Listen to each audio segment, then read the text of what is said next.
Berenstain Bears and too much pressure. Oh my goodness, they even got a calendar. When cubs and their parents get a little too busy, their everyday lives get just a little busy. That's funny. The Berenstain Bears and too much pressure. If someone were to ask you who bear country's busiest creatures are, you might answer the bees are the busiest. They gather nectar and pollen, they make honey, they guard the hive, and they do all other things that have earned them the title busy bees. Or you might answer that beavers are the busiest. They fell trees, make dams, and build lodges with the secret underwater entrances. There's no question about it. Beavers certainly are busy. But if you were to answer bees or beavers, you'd be wrong, because the busiest creatures in bear country lately are none other than our friends, the bear family.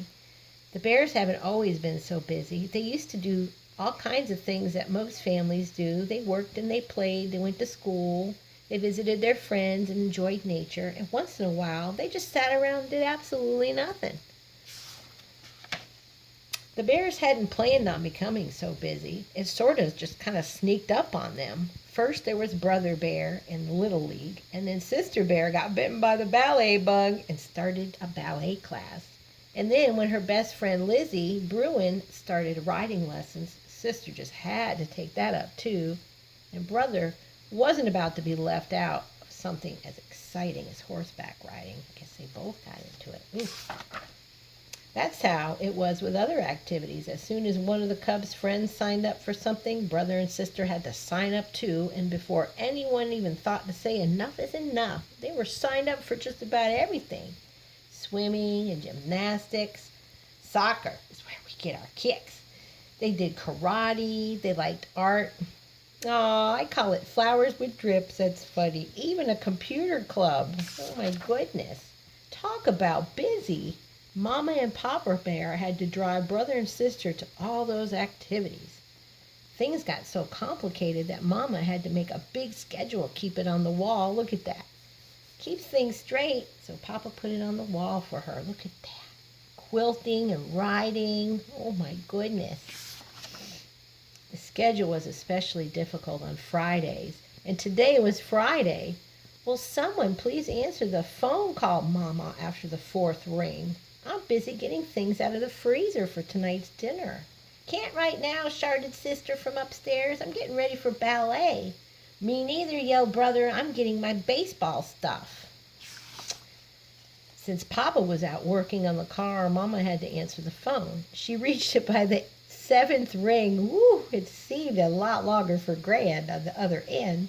Hello, said Mama.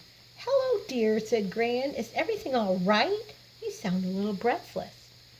Just a little, said Mama. I was in the kitchen getting dinner out of the freezer. The cubs are upstairs getting dressed for ballet and baseball, and Papa, and before she could explain about Papa, her shoulder brag got tangled in the phone cord, which pulled down the phone with a clunk. Oh my goodness. What happened? Shouted Gran.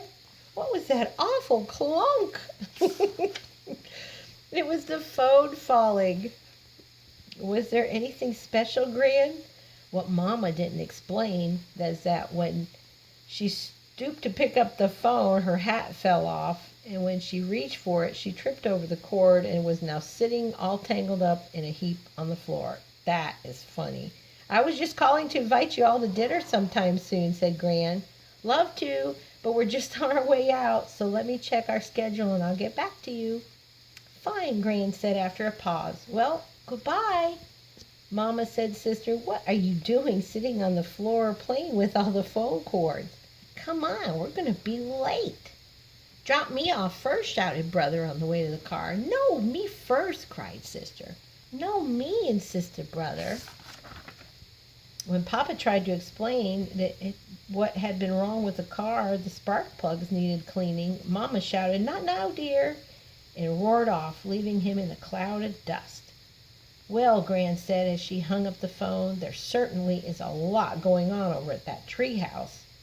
That's the way young folks are, said Gramps. They like to get out and do things. Why, when I was a young feller, Doing one thing, said Gran. Overdoing, added with a sigh, is something else again.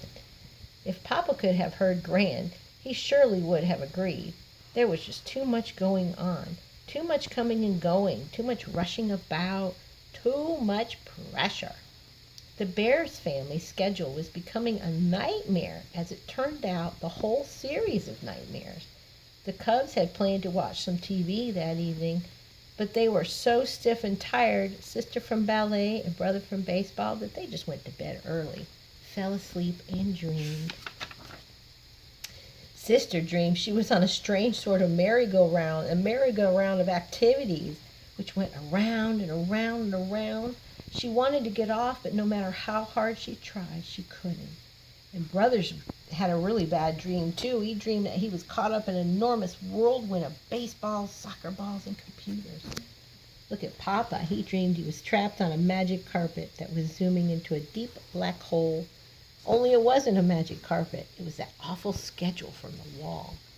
Poor Mama didn't have a nightmare. The reason was she didn't sleep at all. She laid awake, staring into the darkness, wondering how she was going to get through the next day.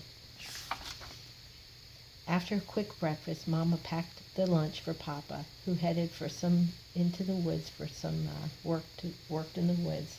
And then she shooed the Cubs into the car. Hurry, she said. We have a difficult day ahead of us. There's art class, soccer, karate, swimming, and we've got to squeeze in lunch and shopping. They climbed into the car, and she turned on the key, but the engine wouldn't start. She tried again, but it still wouldn't start. Please, Mama, shouted Brother. Our karate instructor is very strict about being late, and our soccer coach is worse, yelled Sister. Mama tried again and again. Please, Mama, they screamed, jumping up and down in the back seat, but no matter how hard she tried, the car just would not start. Uh-oh. Then Mama did something the Cubs had never seen her do before. She started to cry. Big wet tears rolled down her little cheeks, and the Cubs forgot about karate and soccer and everything else except why Mama was crying. What's the matter? Asked Brother. Tell us, please, begged Sister. But Mama just went on boo-hooing up the front steps into the house. Go get Papa, Sister said. I'll stay with Mama. Sister followed Mama up to her room, where she fell into the bed sobbing. It was all Sister could do to keep from crying herself. It's Mama, you gotta come, shouted Brother as he reached Papa's workplace in the woods. He told Papa what had happened, and Papa could see she was upset why Mama was crying. Everybody cries once in a while, son, he said. Even you, asked Brother. Sometimes, Papa said. The problem with the car is those spark plugs. We probably need new ones. But the real problem is the schedule of ours. I know last night worrying all about it. I didn't sleep well either. I had an awful dream, admitted Brother. That makes two of us, said Papa. Sister had one too, said Brother as they reached the treehouse. Mama had stopped crying, announced Sister, and Papa and Brother came upstairs. That's right, Mama said, smiling through the last little tears. There's nothing like a good cry sometimes, and there's nothing like a little common sense about too much pressure, said Papa. So the Bears had a family meeting right then and there, and the Cubs agreed that 2 after-school activities a week were more than enough. Brother chose baseball in his computer club, and Sister chose ballet and horseback riding. True, they lost their title of the busiest family of bears in Bear Country, but they went back to having a good time doing everything that most families do. They worked and played, went to school, visited friends, enjoyed nature, and once in a while they sat around doing absolutely nothing. How cute. The end. Thank you for reading with me.